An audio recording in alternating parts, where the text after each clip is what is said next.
मुझे ऐसा लगता है कि नेता बने ही हैं उन्माद के लिए।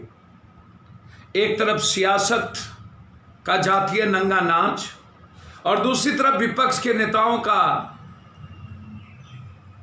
जातीय राजनीति।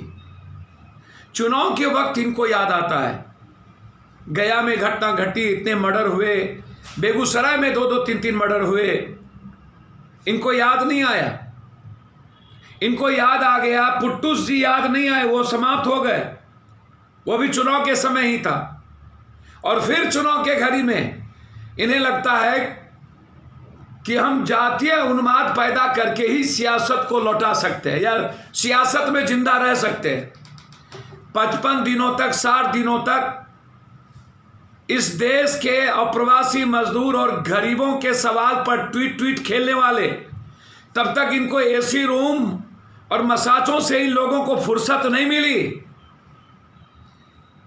जदयू के नाक के बाल जो राज्यसभा एमपी और अन्य लोगों को पैसा पहुंचाते हैं, जो पुलिस को धमकी देता है कि गोली जेब में रहती है, जब गरीब मर रहे थे, मजदूर सड़कों पर थे, खाना नहीं मिल रही थी, क्वारंटाइन में फांसी लटक के मर जाता है, सांप काट लेते हैं, मां मर जाती है, स्टेशन पर बच्चे तड़पते हैं, तब इन्हें याद नहीं आता है मौत।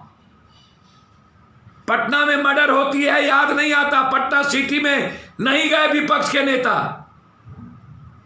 हमेशा हर घटना को जातीय रंग देना ये समाज और बिहार और देश के हित में नहीं है। ऐसे नेताओं को नंगा करने की जरूरत है जिन्हें 1 मिनट भी 60 दिनों में छात्रों के लिए फुर्सत नहीं मिली, जिन्हें 1 सेकेंड भी मजदूरों के लिए फुर्सत नहीं मिली, मजदूरों के घर पर जाने की फुर्सत ना मिली। आज जब कोरोना वायरस से लोग खौफ में है, डर में है, फिर बिहार में सत्ता पक्ष और विपक्ष सियासत का गंदा खेल क्यों खेल रहे हैं? अपराधी यदि है वो गिरफ्तार हो, अपराधी कोई हो। और ये बात सच है कि गोपालगंज का इलाका आतंक के साये में है, ना वहां कोई व्यापारी सही है ना कोई, लेकिन इसका मतलब ये नहीं कि विपक्ष दूध के धुले है। उनका दामन भी अपराधियों से भरा है।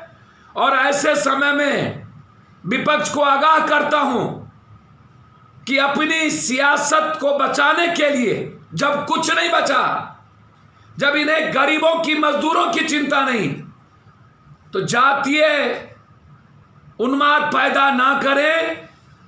यह बिहार के हित में नहीं है, जनता इसका जवाब देगी। आज सिर्फ लड़ाई श्रमिक और गरीबों के सवाल पर, बेरोजगारों के सवाल पर है, अपराधियों को मिटाने के सवाल पर है, न कि अपराधियों के आड़ में जाति उन्माद और राजनीति करने का सवाल है। यह गलत है।